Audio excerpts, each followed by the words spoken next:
Welcome back, everyone, for another deep dive.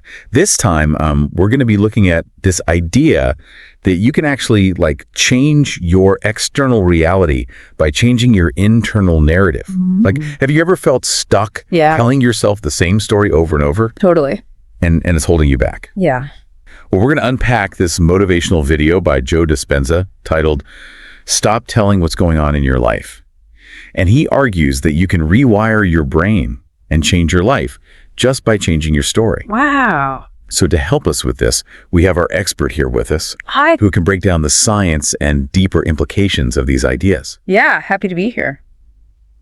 What do you make of all of this? Is this just like wishful thinking, or could there be something more to it? Well, you know what I think is so fascinating about this is that Dispenza isn't just talking about positive thinking. Right. You know, he's actually grounding his argument in neuroscience. Okay. Specifically neuroplasticity, which means our brains are constantly changing and adapting based on our thoughts and experiences. So if we keep telling ourselves the same negative stories over and over, we're actually strengthening those neural pathways in our brain. Okay, so that makes sense, but how much control do we actually have over our thoughts? Yeah. I mean, we all have negative thoughts that pop up sometimes, right? Oh, absolutely. And that's where Dispenza's call to action comes in. He says that we need to become more aware of our thoughts and actively choose to focus on the story that we want to create. And he uses this really powerful analogy. Okay. Imagine biting into a lemon. Ooh. Even just thinking about it, Yeah. your mouth might start to water a little bit. Yeah. That's because our brains don't always distinguish between real and imagined experiences. Oh, no. So by vividly imagining and feeling the emotions of our desired reality, we can actually start to rewire our brains. So it's not just thinking positive thoughts. Yeah. It's about really feeling them, almost like we're living them in the present moment. Exactly. And he even goes a step further Okay. and starts talking about quantum fields and how our thoughts and emotions might actually influence our physical reality at a fundamental level. Okay. Now, this is where things get a little more speculative. Yeah. And it's really important to approach these ideas with a healthy dose of skepticism. Right. But it does raise some really interesting questions about the power of our minds. Okay, so I have to admit, the quantum physics stuff is a little bit over my head. Yeah, it can be a little out there. Yeah. For sure. But this idea of visualization really resonates with me. Yeah. I've tried using it before, like a big presentation or something, and I did feel more confident, but was that just a placebo effect? What's the actual science behind this? Well, there's actually a growing body of research on the effectiveness of visualization, especially in sports psychology. And studies have shown that athletes who vividly imagine themselves performing successfully actually improve their real-life performance. That's pretty wild. It is. Yeah. And it's thought that visualization actually activates the same neural pathways that are involved in the actual activity, which then helps to strengthen those connections in the brain. So if we apply this to our everyday lives, we could potentially use visualization to improve our performance in any area. Yeah. Whether it's public speaking or taking an exam. Sure. Or even having a difficult conversation. Absolutely. It's almost like giving ourselves a mental rehearsal. Exactly. And Dispenza takes this even a step further and connects it to the idea of synchronicities or meaningful coincidences. You know, as we change our internal state and start to focus on our desired reality, we might start noticing patterns and opportunities that we didn't see before. It's like we're tuning into a different frequency and attracting those experiences into our lives. Okay, wait, hold on. Are we saying that just by thinking about something? Right. We can make it happen? Well, it's not quite that simple. Okay. Dispenza is not advocating for passive wishing. Okay. He's emphasizing the importance of taking action and aligning our actions with our desired reality. Wow. The idea is that by changing our internal state, we become more open to possibilities and more likely to take the steps that will lead us towards our goals. So it's more like our thoughts create a sort of blueprint, and then our actions actually bring it to life. That's a really good way to put it. Okay. And this is where Dispenza's emphasis on being present comes in. Okay. You know, he argues that we need to be mindful of our thoughts and emotions in each moment. Right. And choose to focus on the story that we want to create. Okay, but how do we actually do that? I mean, life is so busy. Right. We have so many distractions. Yeah. Our minds are constantly wandering. Sure. How do we actually stay focused on this new story that we're trying to create? Well, I bet you already have experience with the opposite. Okay. the monkey mind. Yes. It's that constant chatter of thoughts, Right. often negative or self-critical, that can distract us from the present moment. Dispenza and many others in like the mindfulness space suggest that we can actually train our minds to be more present through practices like meditation. Right. And this isn't about emptying our minds, Right. but it's about learning to observe our thoughts and emotions without judgment and gently redirecting our attention back to the present moment. So it sounds like this is about more than just changing our thoughts. Yes. It's about cultivating a deeper awareness of our inner world. Totally. It's about paying attention to how we feel and what we're telling ourselves and making conscious choices about how we actually want to experience life. You got it. Okay. And this is where we start to see that connection between our internal state and our external reality. All right, so we're starting to see how changing our internal narrative could potentially impact our external reality. Right. But let's get a little bit more specific. Yeah. Dispenza claims that this can lead to tangible changes in our lives. So what kind of changes are we talking about? Well, he gives examples that range from attracting new opportunities and improving relationships to even experiencing like physical healing. Okay, I'm intrigued, but also a little skeptical. Sure. Are we really saying that we can manifest a new job or a healthier body just by changing our thoughts? Well, Dispenza is careful to emphasize that this is not about some magical quick fix. Right. It's about consistent effort and dedication to changing our internal state. Okay. And aligning our actions with our desired reality. Okay. He also acknowledges that there are many factors beyond our control that influence our lives. Of course. So it's not about denying reality or pretending that everything is always perfect. Exactly. It's about approaching life with a new perspective, one that empowers us to take ownership of our thoughts and emotions and to create a reality that is more aligned with our deepest desires. That's a powerful message, but it also sounds like a lot of work. It can be. Yeah, where do we even begin? Well, Dispenza actually offers a few practical steps that we can take. Okay. He talks about the importance of breaking old patterns and habits that no longer serve us. You know, this might involve becoming more aware of our negative self-talk, challenging limiting beliefs, and consciously choosing to focus on more empowering thoughts. Okay, that makes sense, but it's definitely easier said than done. Oh, for sure. Right, our habits are like deeply ingrained. Yeah. So what are some specific techniques that people can use to like break those patterns? Well, one technique that Dispenza highlights is the power of gratitude. Okay. So instead of dwelling on what we lack, he encourages us to shift our focus to what we already have in our lives. Okay. And by actively cultivating gratitude, we can actually start to rewire our brains to focus on the positive. I've heard that before, like the idea that practicing gratitude can actually change your brain chemistry. Yes. Is there any science to back that up? There is. Research has shown that practicing gratitude can actually lead to increased activity in the areas of the brain that are associated with happiness and well-being. Okay. It can also reduce activity in the amygdala, which is the part of the brain that is responsible for processing fear and stress. So by simply focusing on what we're grateful for, we can actually start to rewire our brains to experience more joy and less anxiety. Yeah. That's pretty powerful stuff. It is. But what about those like deeply ingrained beliefs? Right. The ones that have been with us for years, maybe even decades. Yeah. How do we even begin to like challenge those? Well, it's about becoming aware of those beliefs and questioning their validity. So Dispenza encourages us to ask ourselves, is this belief really true? Okay. What evidence do I have to support it? Right. And often we'll find that these beliefs are based on past experiences or limiting narratives that we've been carrying with us for years. So it's like we're telling ourselves the same old stories over and over again. Exactly. Even if they're not serving us anymore. Right. But how do we let go of those stories and start writing new ones? Well, Dispenza talks about the importance of visualization and imagination. Okay. So he encourages us to create a vivid mental picture of ourselves living the life we desire, feeling the emotions as if it were already happening. Right. And by consistently engaging in this practice, we can start to weaken those old neural pathways and create new ones that are aligned with our desired reality. So it's almost like we're training our brains to believe in this new story. Yeah. Even if it hasn't fully manifested in our physical reality yet. Exactly. And as we do this, we may start to notice synchronicities or meaningful coincidences. Hold on. I thought we agreed to be skeptical about the whole synchronicity thing. Right. Are we saying that, like, the universe is actually conspiring to help us achieve our dreams? Well, it's certainly an interesting idea. Yeah. And there are many anecdotal accounts of people experiencing seemingly miraculous coincidences that support their goals. Okay.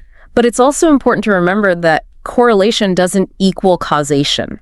So it could just be that as we become more focused on our goals, we start to notice opportunities and connections that we might have overlooked before. Precisely. It's like we're tuning our attention to a specific frequency and becoming more receptive to information and experiences that are relevant to that frequency. Okay, that makes more sense. Yeah. But let's go back to the practical steps. Okay. Dispenza talks about aligning our actions with our desired reality. Yes. What does that actually mean? Well, it means taking concrete steps, Okay. however small, that move us in the direction of our goals. It's about embodying the new story we're creating in our thoughts and actions. So if someone is visualizing like a new career, it's not enough to just sit at home and daydream about it. Exactly. They might start by updating their resume, taking a course, Right. or reaching out to people in their desired field.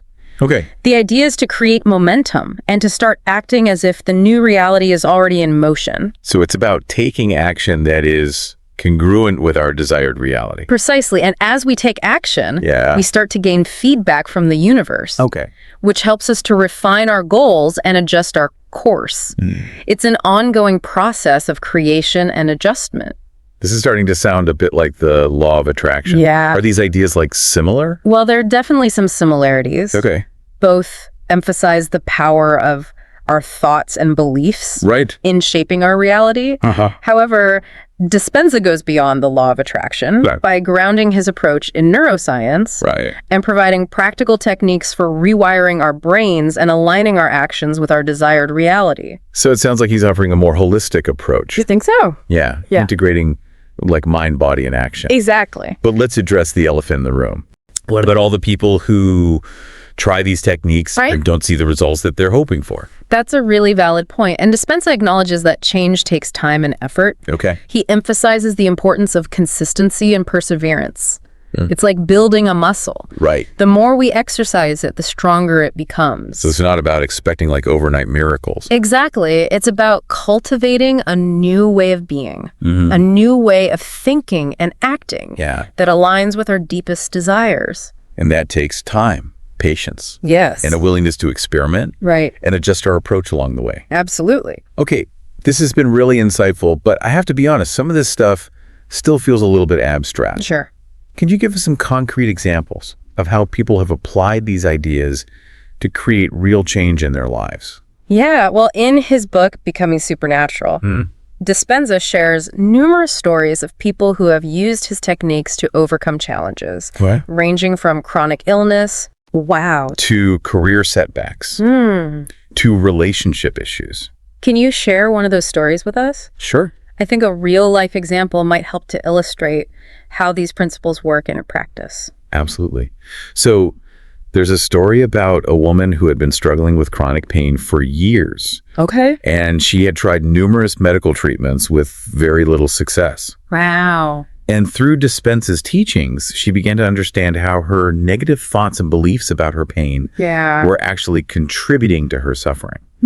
So she started to visualize herself as healthy and pain-free, and to cultivate gratitude for the parts of her body that were functioning well. And over time, she began to experience a significant reduction in her pain levels. Wow. And was eventually able to live a more active and fulfilling life. That's an incredible story. It is. Yeah, it really highlights the power of our minds and the importance of taking ownership of our thoughts and beliefs. Absolutely. But I imagine some people might be skeptical. And say that her improvement was just a placebo effect. Right.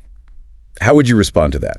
Well, it's certainly possible that the placebo effect played a role. Okay. However, it's important to note that the placebo effect itself is a really powerful demonstration of the mind-body connection. Okay. You know, when we believe that something will help us heal, our bodies often respond accordingly. So even if it's just a placebo effect, it's still evidence that our thoughts and beliefs can have a tangible impact on our physical well-being. Absolutely. And in this case, the woman's belief was not just a random thought. It was cultivated through consistent practice Right. and a deep understanding of the principles of neuroplasticity and the mind-body connection. Okay. She was actively rewiring her brain and creating a new reality for herself. This is all really thought-provoking. Yeah. I'm starting to see how changing our internal narrative could be a really powerful tool for creating the life we desire. Yeah. But I'm also aware that we've been focusing a lot on Dispenza's perspective. Right. Are there any alternative viewpoints For sure. or critiques of his work that we should consider? Of course, it's always important to consider multiple perspectives. Right. Some critics argue that Dispenza's claims are overly simplistic. Okay. That he overemphasizes the power of individual thought while neglecting the influence of social and environmental factors. That's a fair point. Yeah. It's important to acknowledge that we don't have complete control Right. over our circumstances. Yeah. But does that mean that we're powerless to create change in our lives? Not at all. Okay. While we may not be able to control everything that happens to us, Yeah. we can choose how we respond to those events. Okay. We can choose to focus on what we can control, which is our own thoughts, feelings, and actions. Right. And by doing so, we can create a ripple effect Okay. that can positively impact our lives and the lives of those around us. So it's not about denying the reality Right. of external challenges, Yeah. but rather about choosing to focus our energy Exactly. on what we can influence. You got it. Okay. And Dispenza's work offers a framework for doing just that. You know, he provides practical tools and techniques for shifting our mindset, Right. rewiring our brains, Yeah. and taking aligned action to create a more fulfilling and meaningful life. It's been so fascinating exploring these ideas with you. Likewise. We've covered a lot of ground, We have. from neuroplasticity and gratitude to visualization and the power of belief. Yeah, It's clear that Dispenza's work offers a lot to think about it does. and potentially apply to our own lives. Absolutely. But before we wrap up, I'm curious to hear your personal take on all of this. Well, I find Dispenza's work to be both inspiring and empowering. Okay. You know, it reminds us that we are not simply victims of our circumstances, Right. but rather active creators of our own reality. And while I approach some of his more esoteric ideas with a healthy dose of skepticism, Yeah. I do believe that his core principles are grounded in solid science Okay. and offer practical value for anyone seeking to create positive change in their lives. I appreciate your insights, and I think our listeners will too. Thank you. This has been a deep dive in the truest sense of the word, It has. exploring not just the ideas presented in Dispenza's video, Right. but also the science behind them Yeah. and the potential implications for our lives. Okay, so we've been talking about all these ideas from Joe Dispenza about, changing your internal narrative to impact your external reality, and we've explored the science and some techniques and even heard a story about someone who used these ideas to overcome chronic pain. Yeah. What resonated most with you from everything we talked about? I think it's really cool how he says we're not just passively, along for the ride, Right. but that we can actively shape our reality. Yeah. And, even though some of it is a little out there, I think the main point about taking control of your thoughts and beliefs is so empowering. Yeah, it's easy to feel overwhelmed sometimes by things outside of us, but he reminds us that we have the power to choose how we respond and think and feel. Totally. And he's not saying it's easy. Right. It takes real effort to change those deep-seated patterns. Yeah, it's about making those conscious choices every day to align our thoughts and actions with what we want to create. Exactly. And being patient with ourselves too. Oh, absolutely. Because, we're not going to be perfect at this right away. Of course. We're going to slip back into old ways of thinking. For sure. But it's about noticing that. Yeah. And redirecting our attention and continuing to practice. That's like learning any new skill, right? It takes time and practice, and you're going to make mistakes and learn along the way. I'm curious, what do you think is the biggest misconception people have about personal transformation? I think people think it's about reaching this perfect state of happiness where everything is great all the time. Like happily ever after. Yeah, exactly. But it's not about denying the tough stuff. Right. It's about how you approach those challenges with a different mindset and knowing you can overcome them. And it's about growing from them. And it's not about becoming someone totally different. Yeah. It's like you're uncovering the best version of yourself. Right. It's not chasing some ideal. It's about being your true self. Yeah, and that's a journey. It's not like a destination. Right. It's a process. Yeah, I love that. Embracing the journey with all the ups and downs. Exactly. The challenges and the wins, and just always learning and growing. And we're not alone in that either. We have each other and communities and so many resources to help us. Speaking of resources, are there any books or websites you recommend if people wanted to explore this more? Of course. Yeah. Dispenza has books and online stuff, and there are so many other authors and teachers too who talk about, personal growth and mindfulness, the mind-body connection. Yep. Yeah. Great advice. I always say, do your research and find what speaks to you. Absolutely. And you don't have to do everything at once. Right. Just start small, maybe with gratitude or a short meditation. Yeah. Or just noticing those negative thoughts. That's a great place to start. So to wrap up this deep dive, I want to leave you with this. Okay. If you could rewrite your story, what would the next chapter be like? What one small step can you take today to start writing it? You have the power to create a life that is really amazing. A life full of purpose and joy and, feeling fulfilled. Yeah. Believe in yourself and trust the process and just never stop writing your story. Thank you for joining us on this deep dive. Thanks for having me. We hope this has given you some inspiration and some new tools to help you on your own journey.